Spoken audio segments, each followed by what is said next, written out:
r/ask Reddit. What's the most useless thing you own? My other 3 wine glasses. All the good glassware I have that no one, not even company, has ever used. I use them to drink water out of. It's my way of encouraging myself to drink more water at home. I'm gonna hydrate like a fancy lady. A bunch of sweaters and hoodies. I live on an island country and it doesn't get cold at all. Same here. I purposely seek out places with really cold aircon so that I can wear my jackets. In Texas, as soon as it dips below like 60 you see people breaking out ridiculous bubble coats. From Alaska and live in Houston now. I live for the 60-degree days I get to use my extensive sweater collection. South Dakotan who moved to the same area. Here, it's not even cold, but I'll be damned if I miss the opportunity to wear a jacket. A hip flask with the name Keith written on it. My name isn't Keith. That's the flask's name, Dumbo. I've got this useless hair on my head named Waldo, and he's never around when I need him. Be nice. Waldo is preventing you from being Baldo. A small drawer of random things I haven't used in at least 10 years. I am not willing to throw away the contents of this drawer, because maybe one day I would need to use one of those random things. Realistically though, I will never use any of them ever again. Oh yeah, we all got the drawer. Mine has charger cables for phones that don't exist anymore, pins, screws, semi-broken pens and hot glue sticks. When doing a deep clean of my house earlier this year I found that I had 4 such drawers, so I decided to get rid of some shit and got down to 2. Plus 1 electronics bin for all the cables and old phones and tablets and digital cameras, etc. I feel you. I have 2 drawers. 2 extra toolboxes with random needed specific special tool one time 3 years ago things, and an attic with 4 plastic 3-drawer organizers with multiples of every electronic and computer cable, adapter, connector, and AC adapter known to man. Incredibly useful several times a year, mostly for other people. I still have my Blockbuster card. Same. I have a pocket in my purse for cards that will never be used because the companies have closed, like Blockbuster, Gamer Station, Woolworths, JJB, Toys R Us. Sometimes I like to look at them and feel sad. Woolworths is a long time now. Laughs in Australian. Woolworths was a long time ago. Yeah, about 45 minutes ago when I dropped in to get noodles for work lunches. Exercise bike. Collecting dust in the basement. I bet 90% meet the same fate, if not more. Often found in guest bedrooms with clothes draped on them. Literally the stationary bike downstairs right now, sitting in the guest bedroom, serving as a rack for freshly ironed clothes.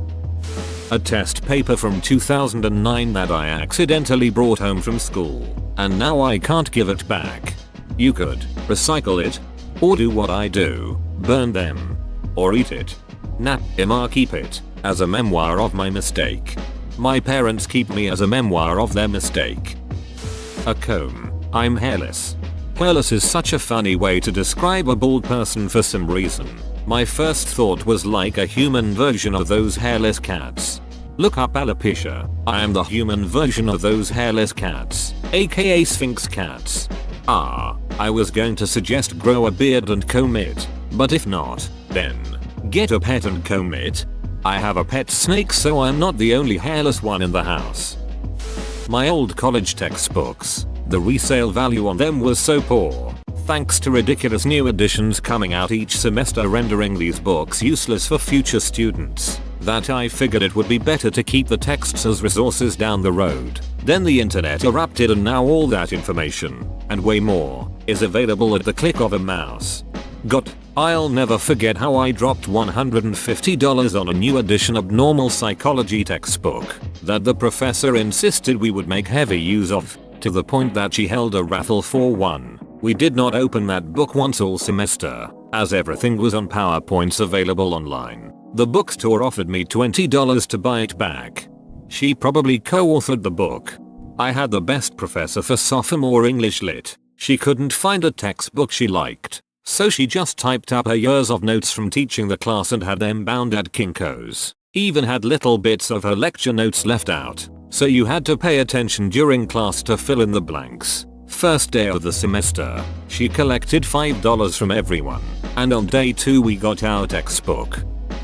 A broadsword and shield. I'm not a reenactor. These aren't hanging on my wall. Not sure why I still keep them in the garage. In case of sudden Viking incursion. Open garage. On the other side of the sword and shield there's a gun safe. Why not have a sword and shield? It's cool as hell to just have it.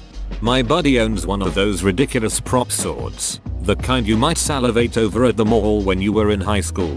One time there was a homeless dude causing a big duckus in the morning on his street, yelling and carrying on. He jumped out of bed, grabbed the sword, and ran naked into the street, brandishing it and screaming. The homeless dude was out crazy and ran off, so they're not completely useless. 6 or 7 pillows that live on my couch. If I want to sit or lay down, the first thing I have to do is move a bunch of pillows so I can relax in comfort. Where do I put them? Do I have to put them back when I'm done? How much was spent on these comfort obstacles? Son of a. I love that term, comfort obstacles. This is quite possibly my biggest gripe with my wife. It drives me nuts that if I need to sit down I have to take 6 pillows off the couch. Then she gets mad at me like I need to accommodate the pillows and leave them on the couch. A yodeling pickle. Please elaborate. You ever seen a pickle? Alright, now picture that pickle high in the Alps. There's this old guy who has a yodeling pickle in his pocket because he has Alzheimer's, so randomly he will hear something to start yodeling in his pocket for a quick laugh. Since he never remembers that he has it, I might edit this comment later with a link to the post.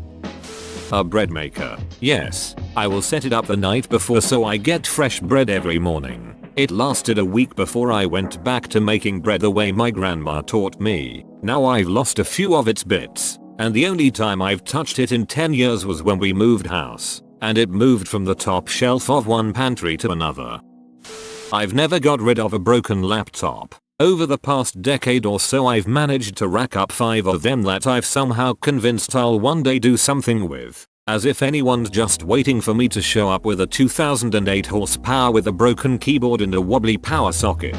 I moved house earlier in the year and, rather than doing the sensible adult thing and taking the opportunity to throw them out, I brought the duckers with me. A cat. She doesn't pay rent. She never brings home chicken wings. And one time she peed on my side of the bed. I've got 2.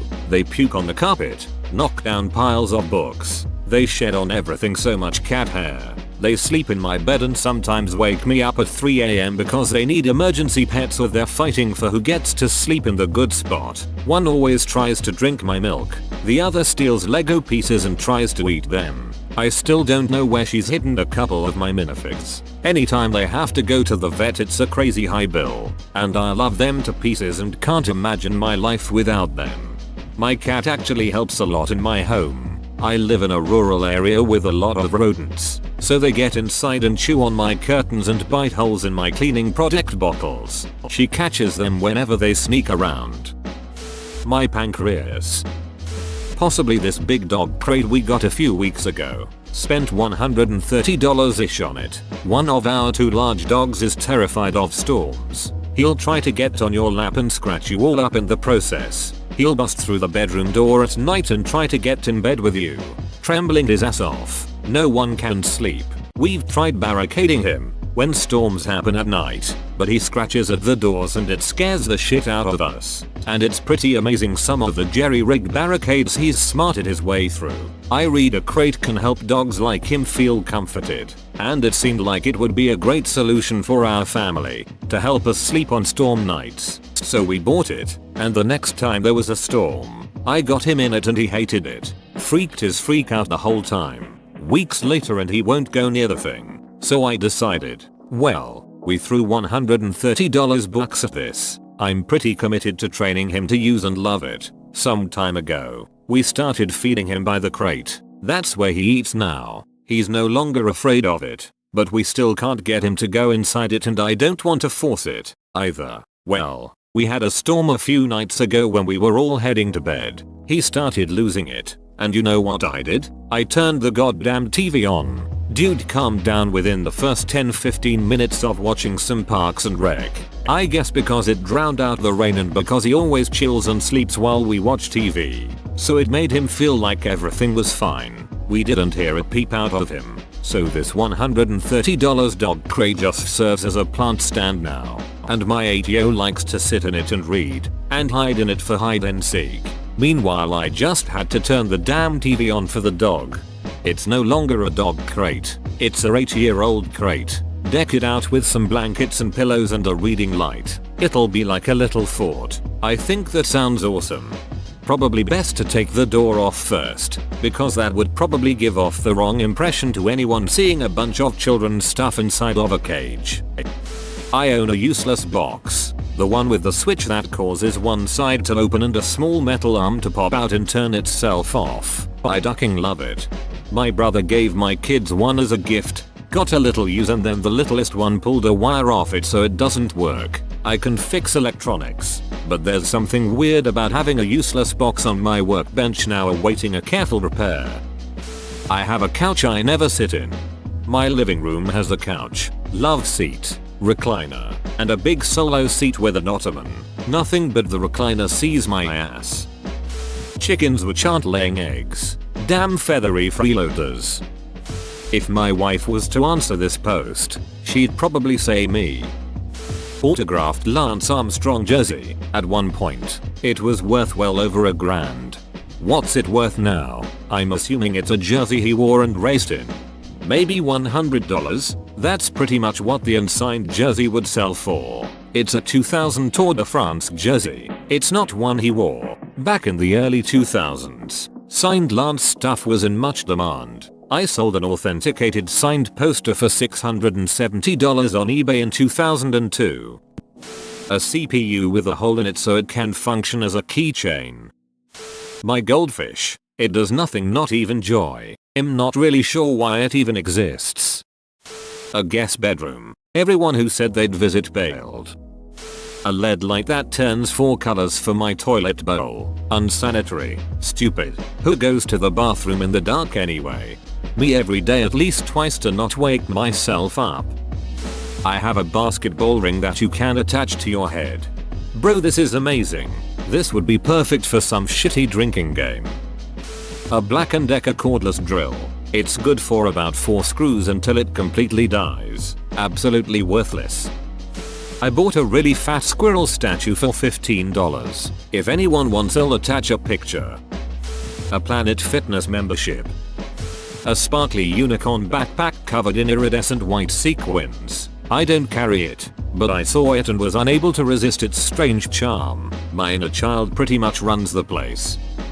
A buckle from a former landlord. I rent an apartment in Russia for a year. When I moved back to France I gave them some foie gras I still had. He was really happy and after searching something for a few seconds, he just took his buckle off and gave it to me so I would remember him. He was a nice guy. I keep this buckle in a drawer. A pocket watch, or an antique glass pen. They look cool as hell though. Whoa, you made it to the end? You're a ducking beast. I'll cut you a deal. Smash like and subscribe for more curated content, bruh. It's free and that's a great price.